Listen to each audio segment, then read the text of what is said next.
You guys, $2,800 made in just 2 hours. I know you like to know how. Let me show you. So here is the exact 1 minute chart. So I have to know my directional bias and how to head to the 4 hour time frame. So here was the last break of structure on the 4 hour time frame, and this was clearly an uptrend. So in a trend, we actually look out for two things: reversals or continuations. Reversals into the premium or discount zone, or continuations at the area of break of structure to give us new highs or new lows.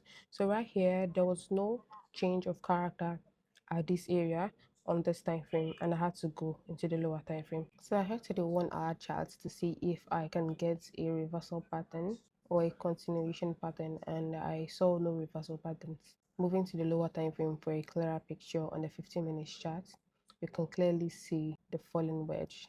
And also there was a trend line on the 4 hour structure. So at this point, I decided to watch price really close. I was expecting a bounce from this trend line to break out of the lower time frame trend line, breakout here of the full body green candle, and there was also a break of structure to support that move.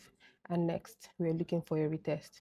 I look out for sweeps, breaks, and inducement, and I can clearly see a sweep at my entry zone, a break, and also there was no inducement, but with time, price formed a pullback, which was a clear inducement. Now at this area, we can see that the inducement is far away from the extreme entry. So I had to go to the 5 minute chart to see if I can get a POY closest to the inducement. And yes, I saw this other block. So I had to set my entry and place my stop loss right here, targeting a 5 risk to reward.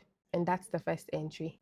So for the second entry, there was another break of structure. The sweep, the break, and the inducements are intact, but there are no clear entries on the 5 minute chart, which took me to the 1 minute time frame. On the 1 minute time frame, there was a clear entry, and I marked out my POI, placed my entry, placed my stop loss right below it, targeting the same high as the previous entry. So now there was a third entry at this area. You can see there is a clear sweep, a break of structure, and an inducement. And my POI was this QMR here. So I placed my entry here and my stop loss here. You can adjust your stop loss lower to the previous entry's low or the main low, targeting the same high. This actually made it a total of 3 trades, 15 risks to reward in just 2 hours. Understanding directional bias is what made me confident to take a trade on the 1 minute chart from the 4 hour time frame. I know you were able to learn something from today's video. Don't forget to follow, turn on post notifications for more trading tips. Bye.